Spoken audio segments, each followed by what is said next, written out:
Главные события уходящего понедельника, 8 июня, в материалах наших корреспондентов. Это итоги дня в студии. Петр Васильев. Здравствуйте. Коротко о темах. Правительство внесло в Госдуму масштабные поправки в бюджетный кодекс. Расскажем, на что направлены нововведения, разработанные Минфином страны. 11-классники уверенно преодолевают финишную прямую на минувшей неделе. Они сдавали обязательный русский язык. В Болданском районе в этом году итоговое тестирование написали почти 250 человек. В Якутске стартовал 17-й республиканский этап профессионального конкурса «Воспитатель года». В этом году его участниками стали 25 лучших воспитателей детских садов. Ленчане приняли участие в большом традиционном субботнике. Он прошел на оздоровительной базе «Алмаз» в преддверии открытия первой смены. На этой неделе в Южной Якутии пройдет национальный праздник Эсэх. Нерюнгринский район первым открывает череду празднования якутского Нового года в республике. Правительство России внесло в Госдуму законопроект, направленный на обеспечение безусловного исполнения обязательств государства. В частности, в бюджетный кодекс предлагается добавить полномочия Кабмина определять порядок и условия предоставления и возврата бюджетных кредитов на пополнение остатка средств на едином счете бюджета. Кроме того, согласно пояснительной записке, законопроект содержит меры, которые направлены на снижение долговой нагрузки на бюджеты регионов. В частности, предлагается провести пилотный проект по изменению процедуры получения бюджетного кредита на пополнение остатка средств на едином счете бюджета. Он будет привлекаться субъектами России для обеспечения текущей ликвидности бюджета. В Нижнем Колымском районе открыли речную навигацию в Зеленомысский речной порт. Пришло судно Колымской судоходной компании, капитан Семен Борисов. В порту сразу приступили к разгрузке судна. Оно доставило из Зырянки 1811 тонн каменного угля. Он будет отправлен в арктическую навигацию в Певек Чукотского автономного округа.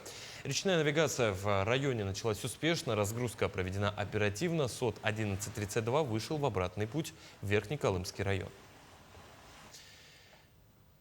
Почти 30 представителей университетов и институтов со всей России прибыли в Якутск на заседание Ассоциации строительных вузов. Что предстоит обсудить светилом науки, узнавала наша съемочная группа.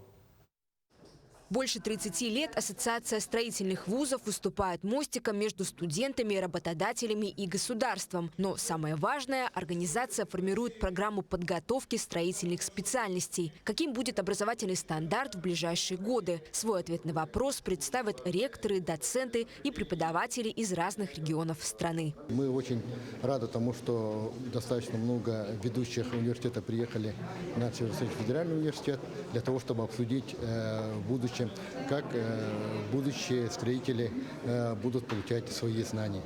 Ну, в этом плане, конечно, мы знаем, что в Российской Федерации идут изменения по всем образовательным программам. И хотя глобально вопрос один, аспектов в нем масса, начиная от протяженности обучения, заканчивая компетенциями, которыми должны овладеть студенты по окончании вуза. Ассоциация дает стимул к развитию и вне привычных лекций и практик. У нас достаточно развита система конкурсов, студенческих олимпиад в сфере строительства, опять же, конкурс выпускных квалификационных работ в сфере строительства.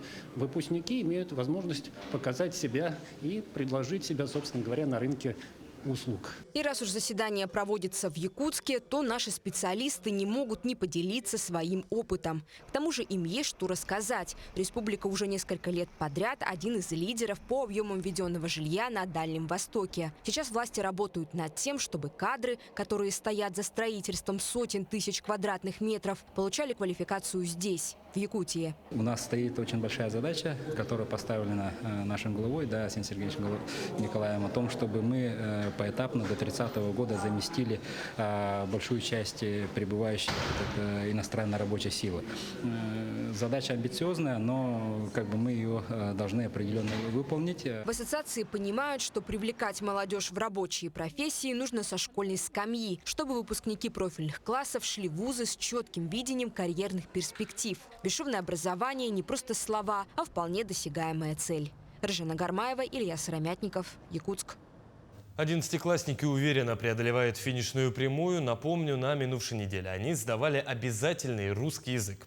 В Болданском районе в этом году итоговое тестирование пишут почти 250 человек. Ни пуха, ни пера ребятам пожелали наши корреспонденты. Чтобы прибыть на экзамен вовремя, Алексей Шпагин выехал из дома в половине 8 утра. Юноша живет в поселке Большой Немныр, а дорога до Алдана, где находится пункт приема экзаменов, занимает более часа. В этом году в своей школе Леша единственный выпускник. В своей подготовке уверен, хотя волнение, безусловно, присутствует. Но когда ты один, это хорошо, потому что все внимание на тебя. Нормально. Упорно, можно сказать. Главное сдать. В Алданском районе 5 пунктов приема экзаменов. В аудиториях школы номер 1 тестирование пишут ученики 8 общеобразовательных учреждений. Это выпускники школ города и нескольких поселков.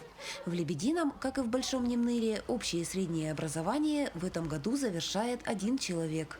У нас одна ученица, наша звезда. Мы, конечно, очень надеемся на то, что она оправдает все наши надежды. Она кандидат у нас на золотую медаль. Она готовилась очень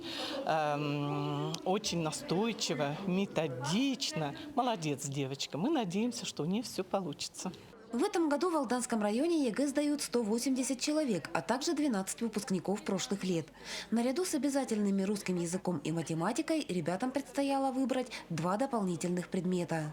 В основном этот выбор зависел от того, с какой сферой юноши и девушки свяжут будущее и в каком учебном заведении продолжат получать образование. Приоритет у нас идут это предметы информатика, это у нас обществознание.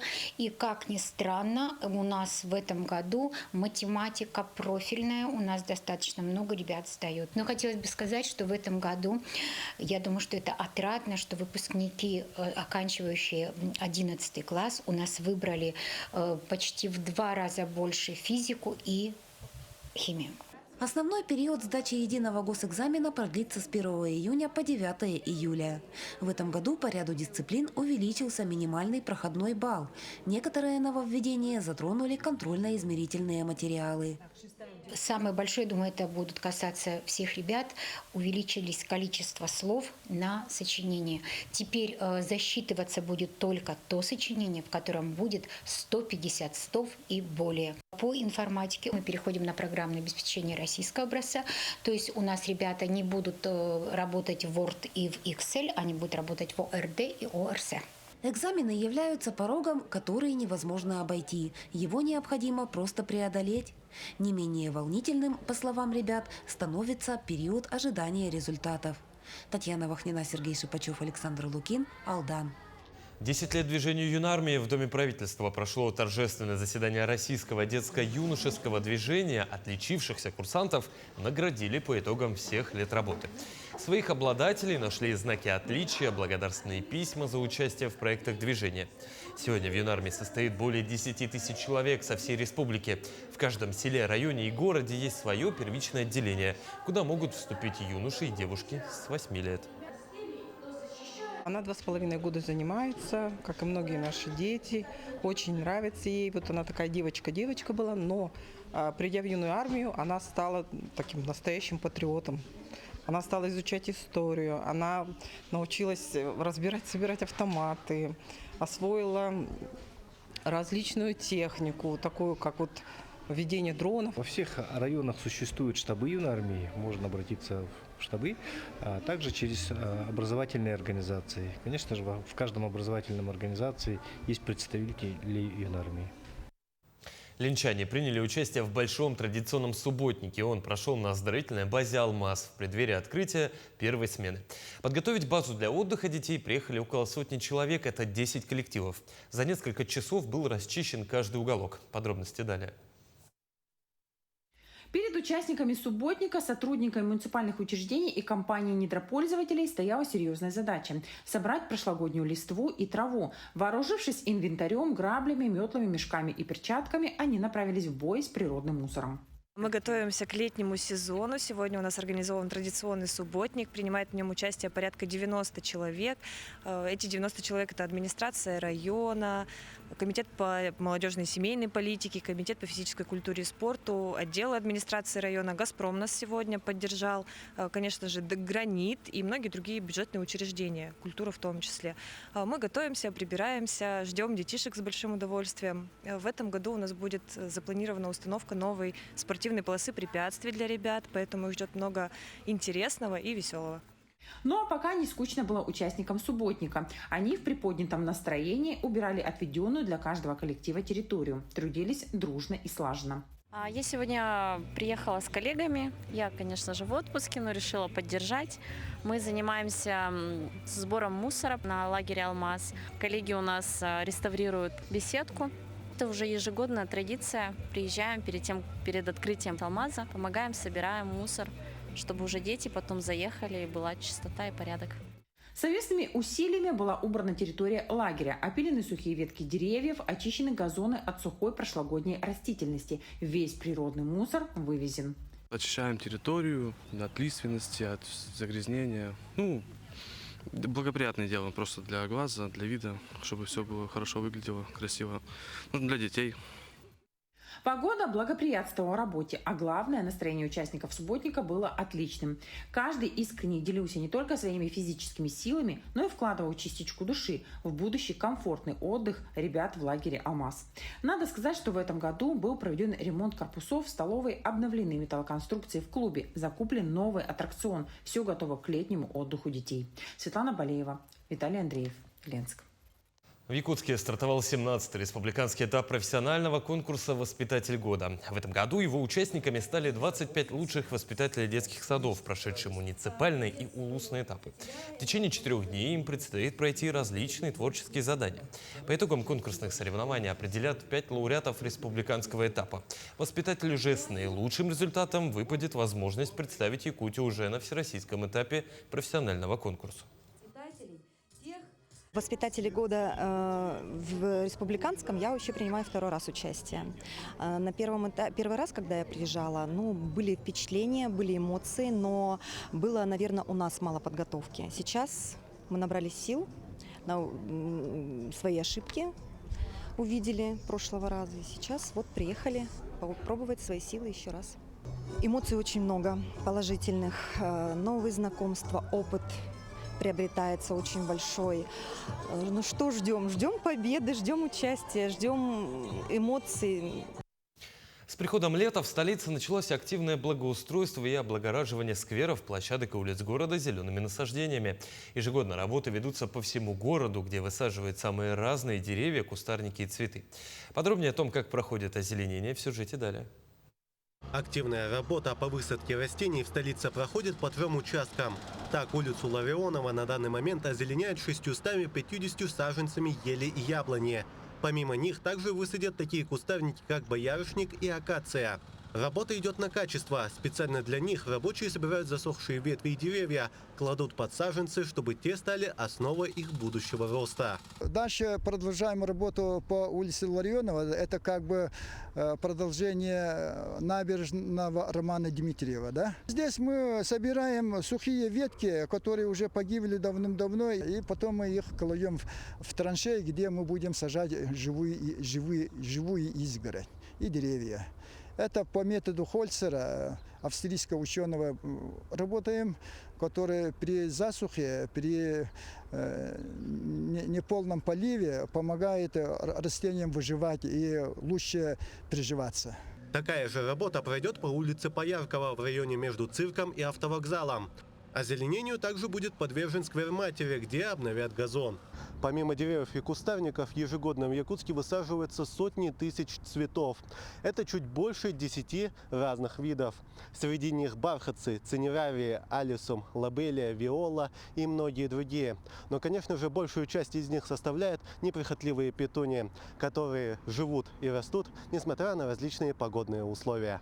В основном в городе Якутске высаживаются более устойчивые растения, которые приспособлены именно к городскому озеленению, неприхотливые растения. Цветочное озеленение у нас проходит ежегодно традиционно во всех округах города. И согласно техническому заданию, вся высадка должна быть закончена 16 июня. Жители же столицы уже замечают изменения во внешности города. видно, слышно. И вообще как бы политика мэра же еще была связана с тем, что в последнее время привлекаются специалисты именно вот по озеленению в условиях Арктики. То есть понятно, что не все посадишь. Я сама уже экспериментировала. Много чего у нас не приживается, много чего разрастается не так, как хотелось бы. Да. Но в последнее время вот как сажается, да, саженцы, которые новые вот высаживают, мне как бы нравится, что это не очень все массивное. Мне очень нравится, когда высаживают боярышник. Хорошо становится в последнее время. Зеленее, вот цветы, деревья посадили. Очень хорошо, молодцы, хорошо работают. Очень важно, ага. У нас зелени мало, действительно. Ну вот тут очень много высаживают, я замечаю. Я тут рядом живу. К середине месяца практически весь город будет облагорожен новыми растениями и деревьями, но работа на этом не остановится. И если первые высаживаются из года в год, то последние растут на глазах, и через десяток лет в городе выстроятся ровные ряды пышущих зеленью деревьев и кустарников. Тимур Колмогоров, Семен Семенов, Якутск. Лето, жара, пляж. В Якутске открылся городской пляж на 202-м микрорайоне. В этом году якутян и гостей столицы ждет ряд нововведений. А само открытие сопровождалось мастер-классами и играми с призами. Вероника Таюрская расскажет подробности. В Якутске только-только устанавливаются плюсовые температуры, которые достигают до 25 градусов. Но уже несмотря на это, местные жители наполонили пляж. Вода, к сожалению, пока холодная, она нагревается, но есть смельчаки, которые готовы зайти в воду и окунуться, что говорится, с головой. Территория городского пляжа становится комфортнее и уютнее. Помимо купания люди могут позаниматься спортом, прокатиться с ветерком на велосипеде и, конечно же, позагорать на солнышке. В этом году очень классные, расширили зону отдыха для велосипедистов, также зона пляжа. Очень нравится. Обязательно я посещаю городской пляж. Так получилось, что сейчас я как раз в отпуске. И вот это благоустройство, конечно, не оставляет равнодушным. Обязательно приду сюда. Во-первых, бросилась в глаза широкая отсыпанная территория, песчаная, где можно вот с детьми отдыхать. Новые качели, тенистые вот уголки, очень приятно. Изменения, конечно, налицо, и пляж стал очень комфортным. Я думаю, что обязательно здесь понравится горожанам. Пляж соответствует всем нормам, а значит, купаться здесь безопасно. На территории будут дежурить спасатели. Для этого на протяжении всей береговой линии расставлены вышки. Сейчас их 3. Ну а пока спасатели продолжают расставлять буйки и устанавливать стенды с напоминаниями о правильном купании. Да, у нас 8 спасателей, 3 вышки спасательные, лодка курсирует спасательная. Ну, сейчас спасатели расставляют буйки, зону купания обозначения. На территории пляжа имеется благоустроенный туалет, в том числе для маломобильных людей, комната матери ребенка, ну и киоски по продаже напитков, пляжных принадлежностей, еды. Ну и будет организовываться ярмарка. Уже в скором времени пляж расширится. К старой территории прибавится песчаный участок на 203-м микрорайоне. Пока здесь наблюдается высокая вода. Но как только она спадет, служба технического обслуживания приступит к благоустройству новой территории. Вероника Таюрская, Джолстан Иннокентьев, Якутск. На этой неделе в Южной Якутии пройдет национальный праздник Эсэх. Нерюнгринский район первым открывает череду празднования якутского Нового года в республике. Мероприятие состоится в местности Тастах. В прошлом году там были возведены объекты и подготовлена развитая инфраструктура. Специальные площадки для проведения традиционных церемоний, масштабные сцены и трибуны, тематические зоны и туристические площадки. По якутским национальным обычаям программа дня начнется с обряда встречи солнца. Также утром запланирован республиканский полумарафон. На торжественном открытии гостям представят театрализованное обрядовое представление под названием «Торжество Белой Благодати». Гостей и жителей нашего района ожидает большая культурная программа, куда входят якутские обряды, танцы, песни. Также будет локация декоративно-прикладного искусства. Это выставка продажи наших мастеров. Также у нас широкая программа спортивная, тоже с якутскими национальными видами спорта. Приглашаем всех наших жителей района, всех гостей принять участие в этом большом красочном мероприятии. Масс-рестлинг, зародившийся в республике, продолжает укреплять свои позиции на международной спортивной арене. Сегодня Международная федерация масс-рестлинга объединяет уже 65 национальных федераций 5 континентов, а число стран, развивающих этот вид спорта, продолжает расти. Очередным важным этапом развития дисциплины станет чемпионат мира по масс-рестлингу, который пройдет в ноябре этого года в Казани. Турнир включен в единый календарный план Министерства спорта России. Спустя 7 лет после перерыва в Якутске состоялась 5-я спартакиада трудовых коллективов республики. Участие в ней приняли спортсмены из 18 отраслей, в том числе и команды крупных промышленных предприятий. Подробности в следующем сюжете. Факел достиг Олимпийского стадиона. Есть подобного рода мероприятия, которые проводятся в разных республиках нашей федерации. Их немного, но такого масштаба нет нигде. Это я вам говорю утвердительно. Еще бы, ведь отборочные этапы спартакиады прошли свыше 10 тысяч человек. Участие в финале приняли больше 1500. Были и фавориты. К примеру, дважды чемпион состязаний прошлых лет команда «Профалмаз» компании «Алроса». Как настроены на участие в этой спартакиаде? Настроены максимально. Высокие цели, высокие планы. Мы не просто так сюда приехали. Хотим показать себя, чтобы приехать в город Мирный и за нас порадовались. Команда «Профалмаз» приняла участие во всех представленных на спартакиаде 11 видах спорта. Подготовка началась еще задолго. Можно сказать, она и не останавливалась. Компания «Алроса» активно поддерживает любителей спорта, реализуя различные социальные программы внутри коллектива. Наверное, основная и такая пользуется наибольшей популярностью, это бесплатное посещение спортивных секций, объектов, культурно-спортивного комплекса, это на территории Мирнинского района, работниками группы «Алроса». И такая поддержка дала результат. Так, в одном из центральных матчей группового этапа по мини-футболу команда встретилась с весьма грозным противником – профсоюзом спорта. В равной схватке «Профалмаз» со счетом 1-0 одержал победу. Борьба была жесткая и со стороны соперника, и мы не уступали в этом. Было очень сложно. Самоотдача команды повлияла, все бились друг за друга, получилось забить.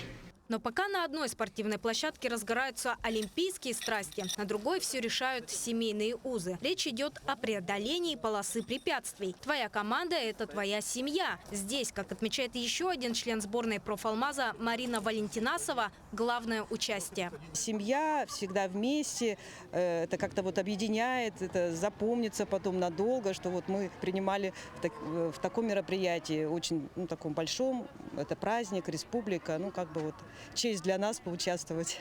И тем не менее, полосу семья Валентинасовых прошла, завоевав медаль в копилку сборной. Таким образом, на счету у «Профалмаза» оказалось 2 золота по волейболу и плаванию, 2 серебра по легкой атлетике и футболу, а также 3 бронзы. В результате по итогам спартакиады у команды «Алроса» заслуженное 2-е место на пьедестале почета. Сарглана Неустроева, Нюргун Старостин, Анастасия Пуляева, Якутск. Лето в Якутске короткое, но яркое. Провести его с пользой для тела и духа – отличная идея. В столице стартуют летние сборы для юных спортсменов. Организаторы подготовили сразу 3 насыщенные смены, каждая из которых подарит ребятам не только новые навыки, но и настоящую спортивную атмосферу. Продолжит Дарья Короленкова. Это отличная возможность попробовать себя в спорте. Училище Олимпийского резерва в этом году подготовило для подростков несколько учебно-тренировочных мероприятий. Например, стрельба из лука, которая, как говорят спортсмены, помогает сконцентрировать внимание. Такого же мнения придерживается опытный лучник Али Лабашев, который в этом спорте уже 8 лет. Он уверен, стрельба из лука не только развивает меткость, но и открывает дорогу на всероссийские соревнования. При этом освоить дисциплину, по его мнению, может каждый. Стрельба из лука нравится мне тем, что большинство тренировок у нас проходят на улице, потому что летом мы стреляем на дистанции 70 метров. И стрельба из лука также успокаивает как-то изнутри. Улучшается концентрация. Стрелять из лука на самом деле очень легко и просто. То есть не требуется каких-то там запредельных возможностей, скорости. Нет, просто нужно спокойствие и коллективная работа.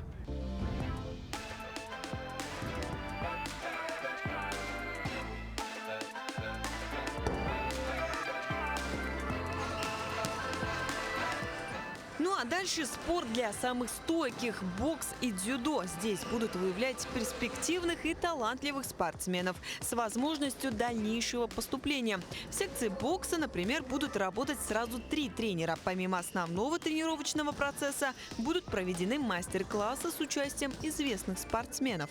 Нам придут еще всякие разные мастер-классы, приедут именитые спортсмены. Не упустите шанс, приходите, обучим вашего ребенка приемам самообороны, развития физических качеств. Кстати, набор уже идет, нужно лишь подать заявку. На сборы могут записаться дети от 11 до 18 лет. Все условия созданы, трехразовое питание, в общежитии комфортабельные условия, так что ждем. Сборы – это отличная возможность поучиться у опытных тренеров, проявить себя и даже повысить шансы на поступление в училище Олимпийского резерва. Дарья Короленкова, Иван Сорокаумов, Якутск. Таким увидели этот день наши корреспонденты. Ну а я с вами прощаюсь. До встречи в дальнейших эфирах.